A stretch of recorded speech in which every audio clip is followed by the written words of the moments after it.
and I think it's your evening, so good evening, everyone. I'm Yu-Fen Lai. As the host has already introduced, I'm the program officer at British Government Foundation here in Taiwan. And today I will present on Beijing's global influence in mainly the media landscapes in different countries, but I would also talk about the repercussions that's beyond the media field. Next slide, please. So today's agenda, I basically will have two parts of it. But in the first part, I will talk about the common tactics, which I divided into cooperation and cohesion. And the second part, we will talk about the two main repercussions. For example, the pro-Beijing narratives that has been widely spread beyond China, and the self-censorship among media, but also among other industries. Next slide. Yes, this one. So in terms of cooperation, this is a huge toolbox, but the most common ways are content sharing agreements and also content placements. For example, in the left side, this is a case in Spain.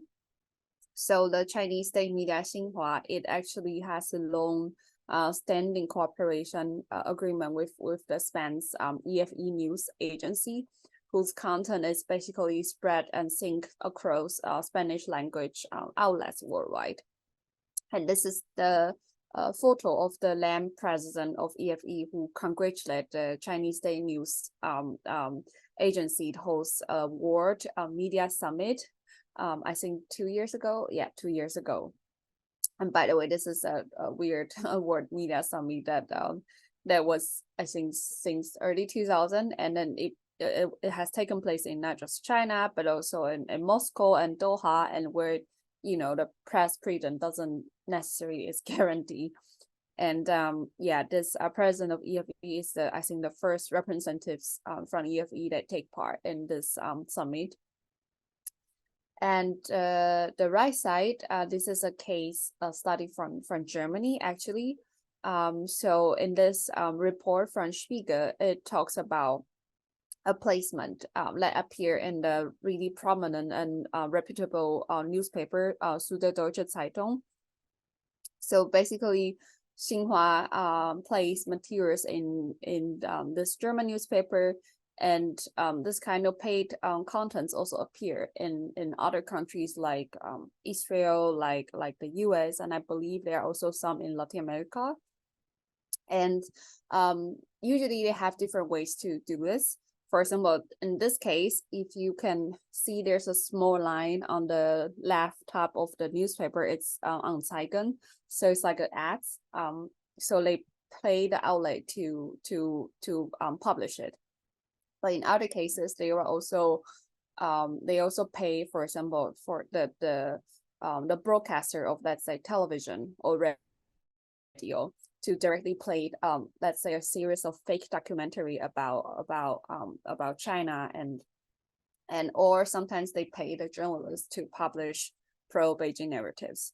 So there are different ways to do it, but basically content placement, it's one of the most common methods adopted by China. And the thing is, yeah, sorry. The thing is, Beijing has been using this kind of Western media outlets as their platform because they know platforms in democracy, they actually have more credibility among readers than the Chinese state media.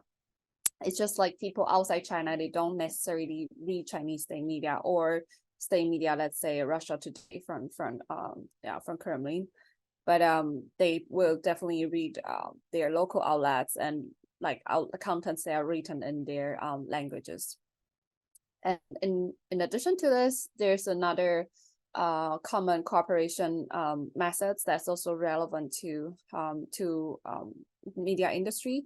That's subsidies trips for journalists, actually. And this kind of cooperation, it's quite, I would say it's quite crucial because it's a crucial point for wider content spreading among China. So next slide. Yeah, and another common point in terms of cooperation is whitewashed actually. So this mostly happened in denying human rights violation against ethnic or religious minorities groups in, let's say, Xinjiang, where the re-education camps are in, or Tibet, where the erasure of minorities' culture has been happening since decades ago. So, for example, from the left side, this just happened, I think, last month. You see, we are Friedrich Naumann Foundation, and there are, of course, like other foundations are under different political parties. So this is the head of Sidon Foundation. This is the head of their China office, Alexander Biller, Mr. Biller, who attend a forum on Tibet in China, in Beijing, and then who I believe was a panelist and also was interviewed by state media there. And he said basically there are different kinds of human rights protection, and China has always keep an eye for cultivate and respect the cultural heritage of the Tibetan people. So this is one of the way, in terms of this way that China actually respects this human rights, which I think not everyone will agree on this, on his opinions.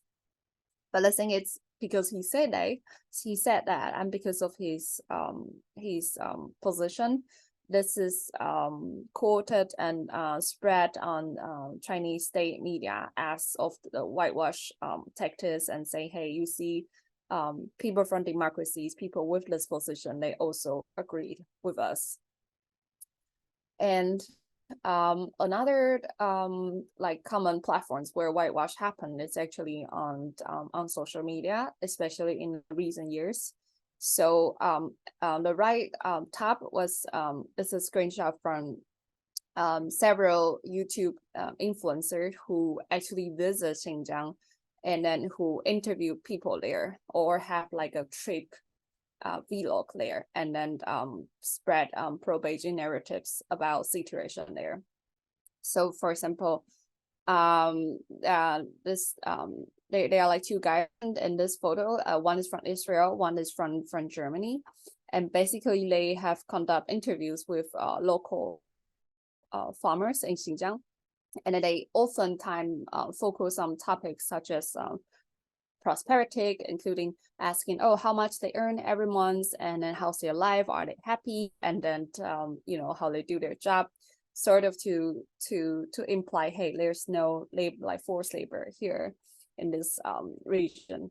And the fun fact is, if you look at the left side of the photo, like you can see there's the same guy that appears in all these different videos, sometimes as a farmer, sometimes as the owner of this land. So interesting.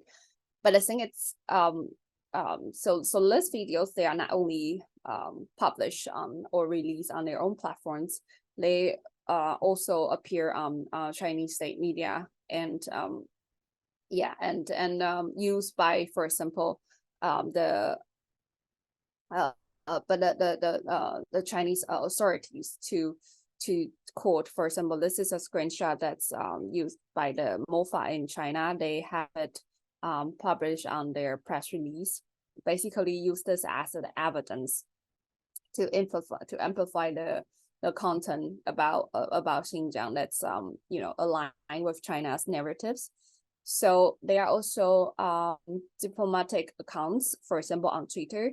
They also spread this kind of contents. And so therefore, I would say this is not just for China to distract accusations against themselves in terms of human rights abuse, but also to reframe the discussion of issues that China is particularly sensitive to. In this case, human rights violation in Xinjiang. Next slide. Yeah, so now we can move on to coercion tactics. So I think the most common, like, two methods are actually censorship and intimidation. In terms of censorship, you can see from the left, this is a letter from Hong Kong Trade Office in London, the de facto embassy of Hong Kong in UK.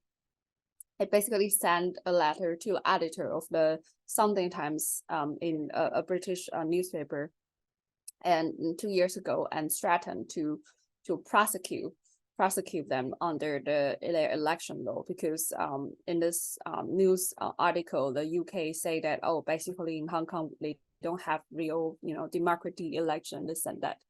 And the thing is, well, like this reporting, it's actually in the UK. So even though by their definition, this is against their regulation, this should be considered an offense occur outside Hong Kong. But still, this happened.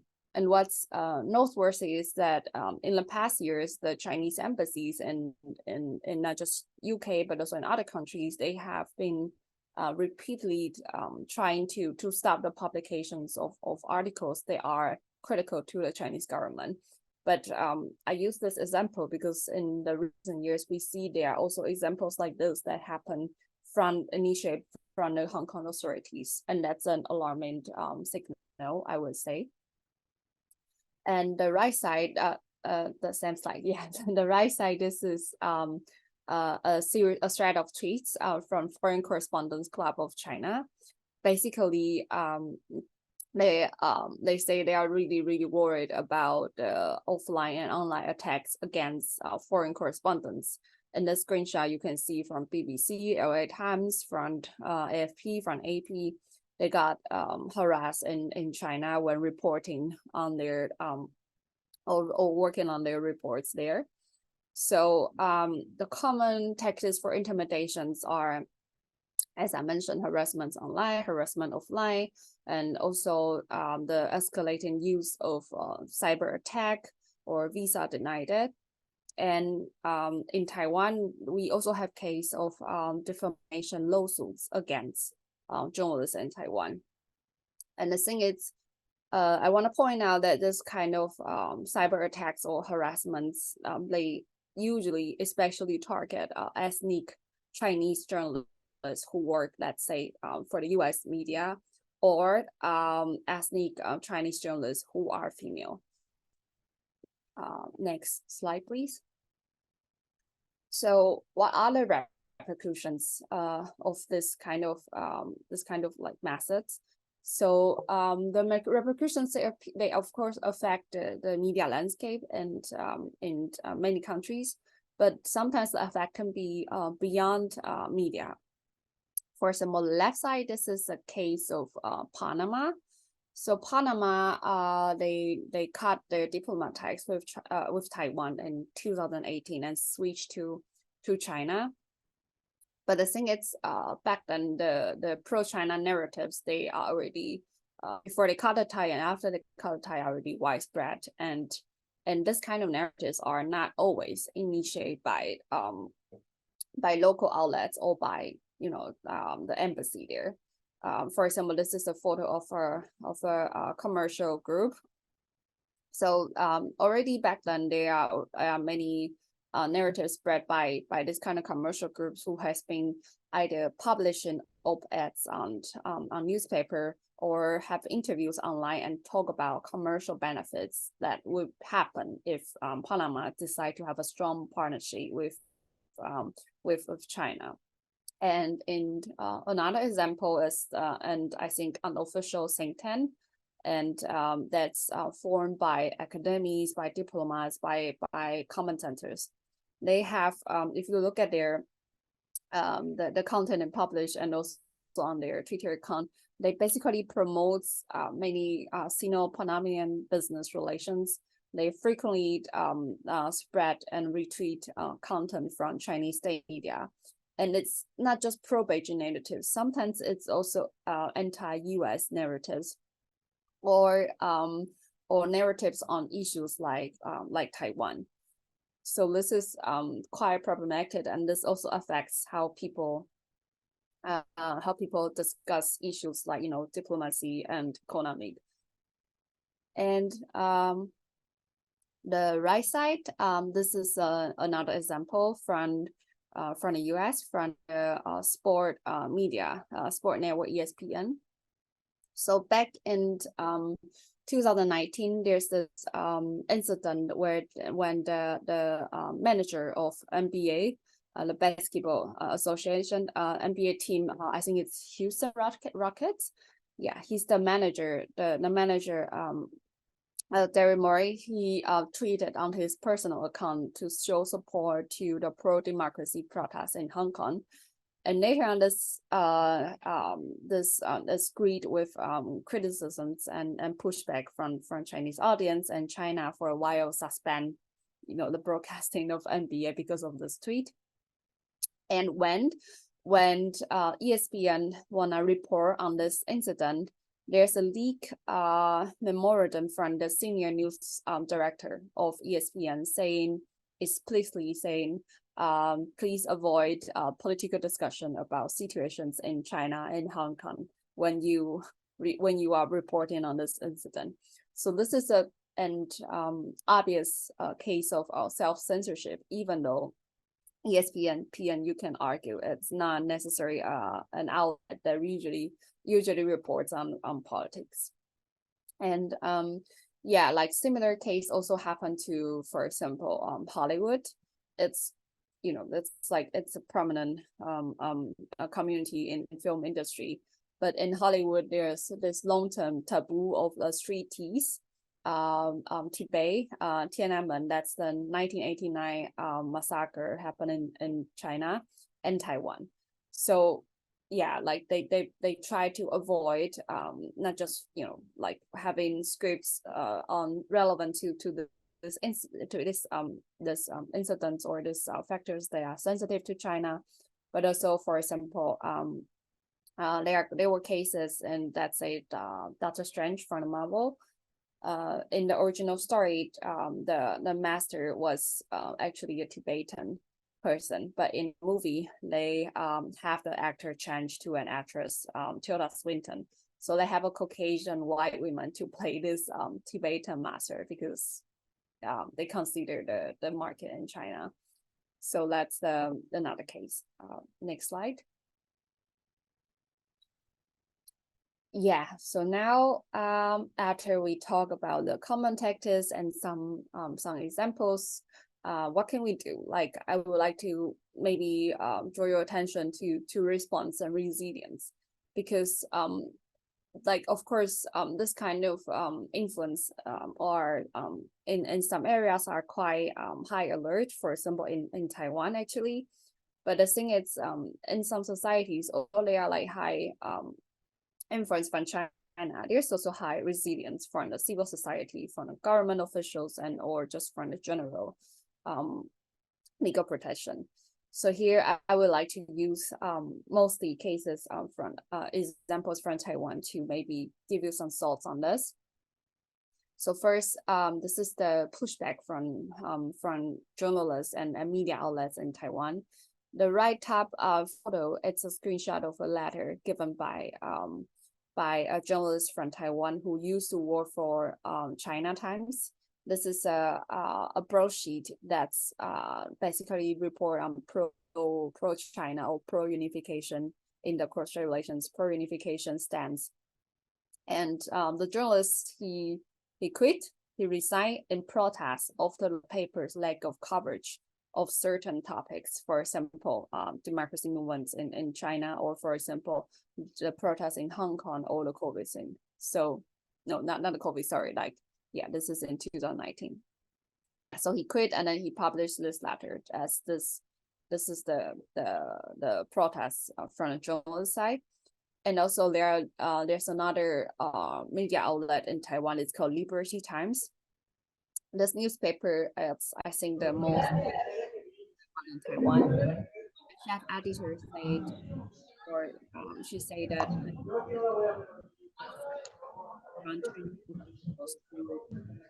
to undertake cooperation projects, although she doesn't know the details because they directly declined this offer.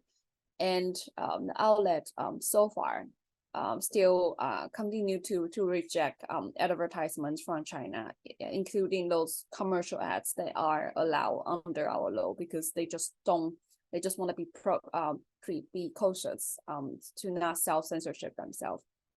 So these are the robust response from journalists and media outlets. And in terms of civil society, in Taiwan, we have many civic groups. They offer fact-check Chinese and media literacy courses to not just journalists, but also to the public. For example, we have NGO here that holds workshops that target high school students and college students to raise their awareness of media literacy, how to identify fake news or misinformation. And I think this is also one of the resilience we have here in Taiwan. And the other point is the awareness among the public. So as you can see, the right below photo, this is a rally, I think a march in I forgot, I think 2019. This is called Reject the Red Media and Protect Taiwan's Democracy. So basically this term red media, it's used in Taiwan to describe Taiwanese owned media that somehow promote Beijing's interests, because the color red, it's the color of the CCP in China. So back then, I think this march has like more than 25,000 participants. Yeah, as you can see, there's this like heightened public opposition towards China's influence or Beijing's influence in local Taiwanese media. And this is like a strong voice from our society to say that they protest against Chinese infiltration in local media, and this is also a strong public opinion to let the authority know. Yeah. And the next, it's the legal protection. The slide, yeah, sorry, the legal protection. So basically in Taiwan, we have regulations that restrict foreign ownership or political party ownership of media, of newspapers, of radio and television broadcasters.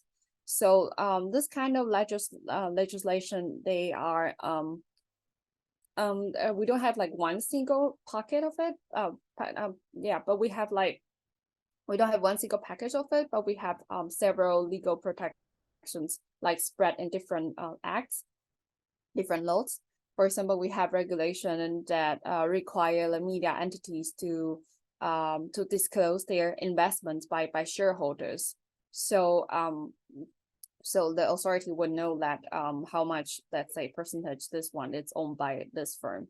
Yeah, and I think this kind of legal protection can be quite crucial in terms of combatant influence from Beijing to media landscape. And the last one is the oversight from active regulator. For example, in Taiwan, we have a media regulator. It's called National Communication Commission. This is a commission that's important, that's independent from the political leadership, and basically it has been playing a more active supervisory role in the past years, because in the past years we see Taiwan has become a front line in terms of disinformation attack from China. So this regulator, it's independent from parties, and it has issues warnings to local media outlets and handed down fines to outlets, for example, that violate the fact-checking mechanism. So this can also be, I would say, one of the policy recommendations that can be adopted by other democracies. So that's my presentation. And thank you for your attention. And I'm looking forward to enter the fruitful discussions with you all.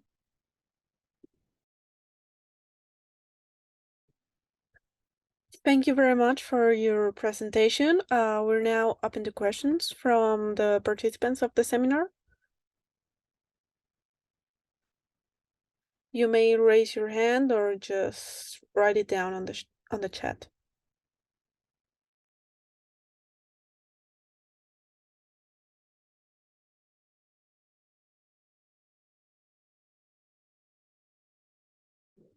Yeah, Sylvia has her hand up, so.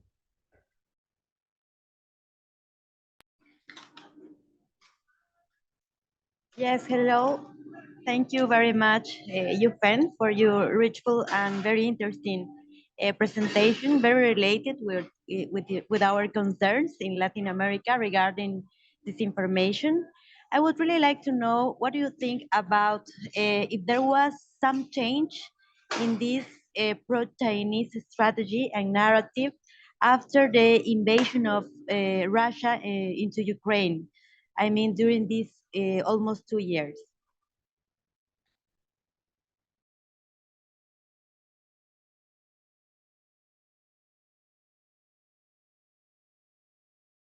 I don't Should I? know if my question was clear. If you noted some change in the strategy in these 2 last years after the invasion of Ukraine.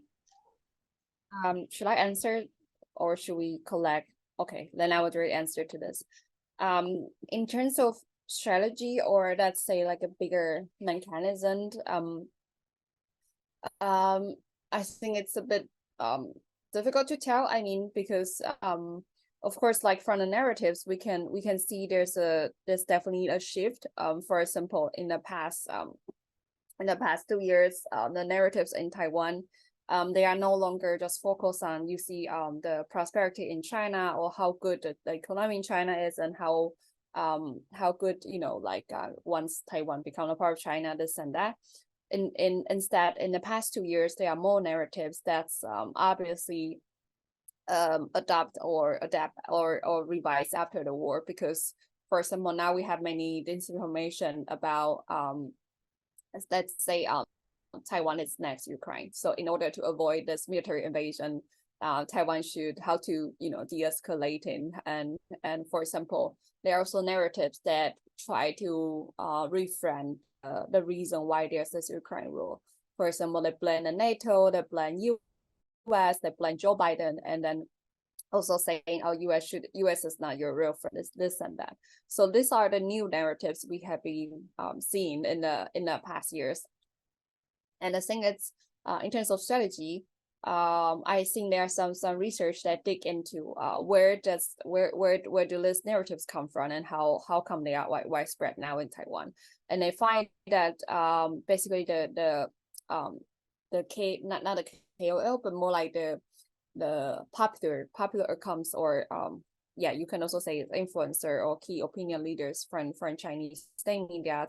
They basically copy the narratives that have been adopted in Russia today or Russian state media, but then they will somehow sometimes they translate it indirectly into Chinese, and then this got picked up by local cooperators in Taiwan, like KOL in Taiwan.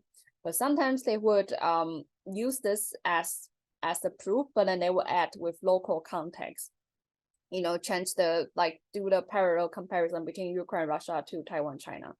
And then this then again, it always has to be picked up by local cooperators in Taiwan, be it the influencer online or be it the people from the pro-China opponent party, the KMT here in Taiwan. Because you see, as I said, people outside China, people in Taiwan, they don't usually pay attention to what the Chinese state media say, but they definitely read newspapers here, they read local outlets here. So that's the thing. And how can researchers find this? Because it's funny, like sometimes when they pick up this narratives or stories, even though both in China and Taiwan we speak Chinese, but the terms sometimes are different. So you can see that somehow the local KOLs here, or somehow the opponents, when they pick up the stories, some terms are just so strange for Taiwanese people. Like usually Taiwanese people don't use it, but it's obvious. It's just like minor terms, but you can tell that this is a story that's originally written by someone in China, or someone that's not originally produced in Taiwan, let's put it this way. Yeah, and this is the the example I can give it to you. I hope I answer your question. Yes, very clear. Thank you very much. Thank you. We have Marcos and then Alonso. And then there's a question from Siegfried in the chat as well. So maybe we start with Marcos and Alonso, and then I can read the question. Yes. Thank you, Yu-Fen, for your presentation. It was very interesting. I learned a lot about China's tactics for influencing the world.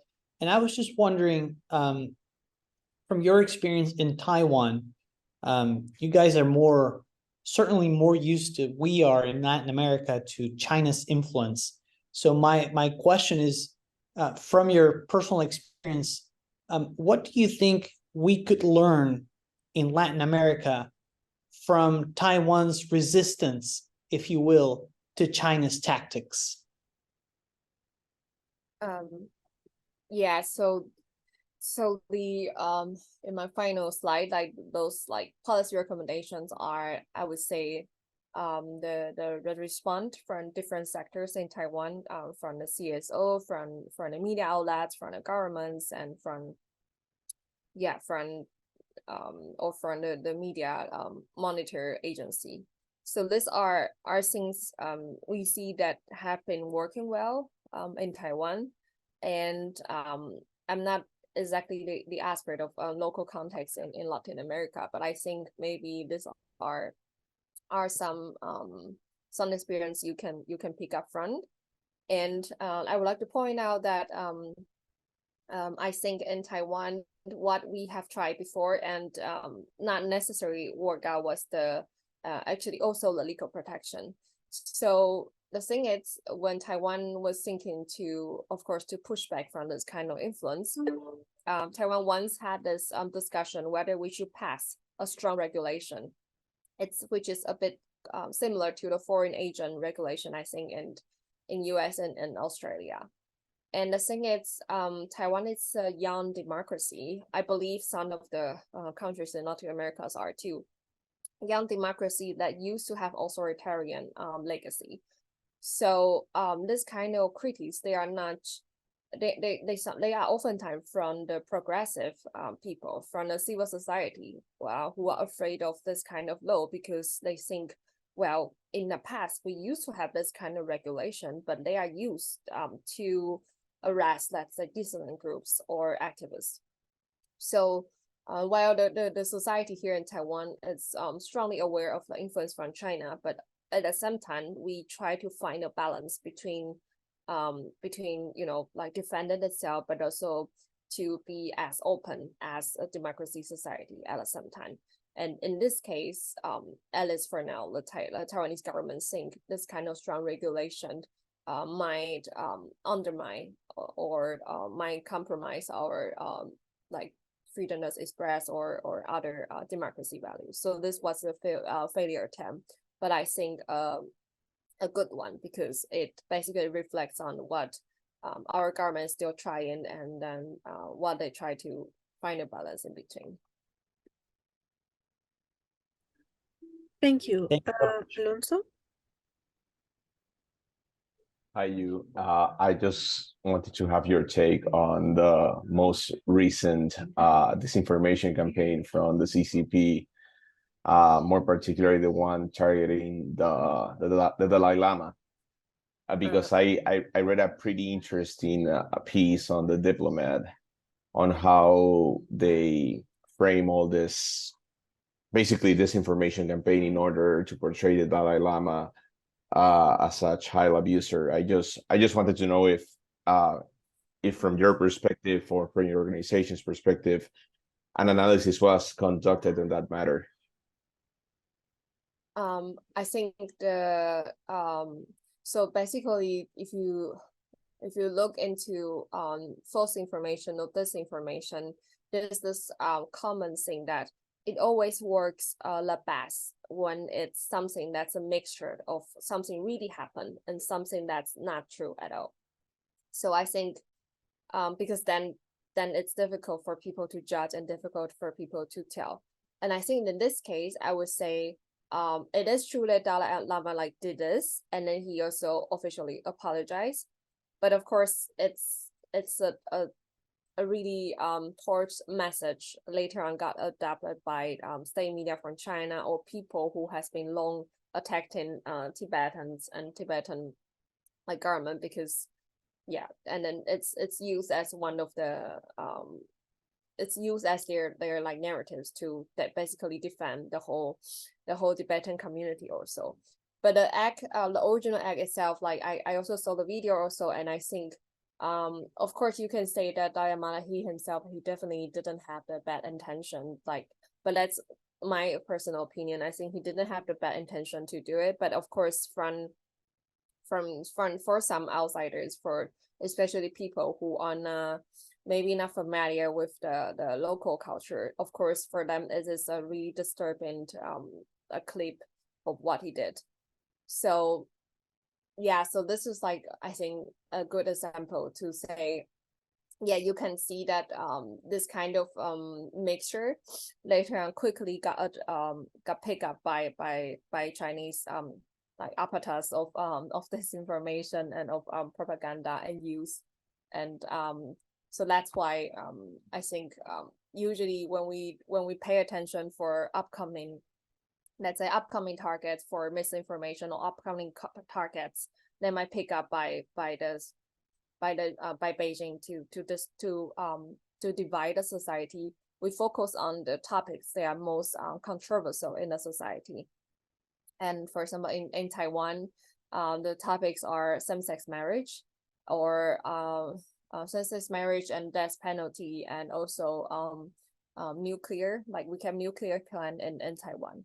Yeah, these are the topics that usually the society are either this side or that side, and then there's this like play around room for China to use the narratives from one and then attack the other, and eventually the society would divide like more, and then it will only be welcomed by China. Yeah. Thank you. And then on the chat, we have another question. China seems to be focused on influencing countries with regards to its own interests, while Russia's propaganda seems to have been focused on undermining democracies in general as well, acting more as a bomb thrower. Is this a real difference, or is China engaged in that sort of destabilizing behavior as well? I think I mean, because that, as I said, like this kind of attack initiated by China, the important point is always the local context. So for example, the narratives they use in Latin America or in Africa, it might be different from the narratives they try to spread in Taiwan. So as Taiwan is actually quite it's a young democracy, but it has some progress. So here what we often see is actually a mixture between the two narratives you just mentioned, like own interests and like influencing countries with regards to its own interests, but also undermining democracies in general. Because especially after the Ukrainian war, we see more and more narratives in spread in Taiwan that's about you see, oh, US is also democracy, but US has this whataboutism issue, or you should never trust NATO, you should never trust US because they will betray you one day, this and that. And also as we will have our next presidential election in January, in recent months there are more and more narratives that's talking about if you vote for the pro-democracy party, then you are putting yourself in danger, because the pro-democracy party would only anger Beijing, and then China doesn't like them, this kind of like narratives. So I think at this end in Taiwan, this kind of destabilizing behavior, it's becoming more and more in the past 2 years after the Ukrainian war, and now as we are approaching our next presidential election. Thank you. And related to that question, I also wanted to ask, usually Russia supports other regimes or governments within their external news. So, for example, we commonly see Venezuela and Iran in their news in RT and Sputnik. Does China do the same with its allies, or is it mainly China focused? You mean Russia usually supports Other regimes, like Iran or Venezuela? well, in terms of diplomacy, of course, like China has some close ties to some countries in, let's say, the Middle East, and some countries, for example, in Africa and also Latin America, they are now have this competition between China and US to try to lobby some small countries to closer, like, like closer to China or closer to US. So I think in terms of diplomacy, this is also like the same in terms, like if you want to make a comparison between China and Russia. Thank you. I don't know if there are any more questions. I would like the last one, or if there is more, but one, if we have time. Yes? Go on. Okay. I would like to hear your thoughts regarding TikTok, the risk behind this very super powerful and popular app, because now in Latin America, we're opening this big box of Pandora and the risks behind it. What do you think?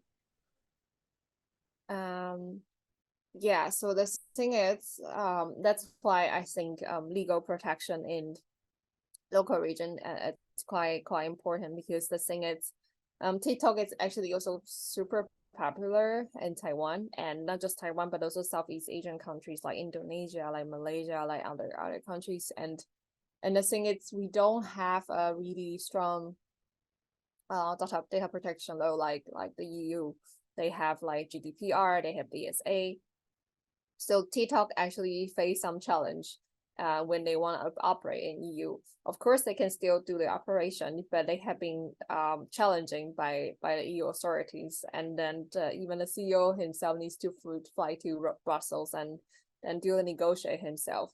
So I would say that's why strong local legal protection and active monitor from the from like an independent agency, as I mentioned before, would be quite useful in the future if Latin America has this attempt to defend itself from, let's say, an influence from TikTok. And a follow-up question is, how dangerous is it to let Huawei and ZTI build your 5G infrastructure? Will that open the door to Chinese spying? I think I'm not super like expert on the technical part, but I do know there are some pushbacks, at least in Europe, because before Germany was having this negotiation to like having like 5G built by Huawei. I think later on it is postponed in some lands. But yeah, the thing is in China, when we talk about state enterprise, it's not just that enterprise, because each state enterprise, there's a party behind, there's a CCP behind, and they don't have the best record on human rights. So of course 5G is just 5G, but in terms of, let's say, let's say like the camera, like the CCTV from Tencent, this is another big company that's similar to Huawei in China. There are cases like this when they have this CCTV in, I think, in Mozambique and other regions, and later on those data are used to help the authority to attack dissident groups. So which is why because you see this methods adapt to other regions, other small countries, they might later on be copy paste and used to your region and to Asia, to Europe, to other countries too. So that's why there's this kind of pushback and critiques.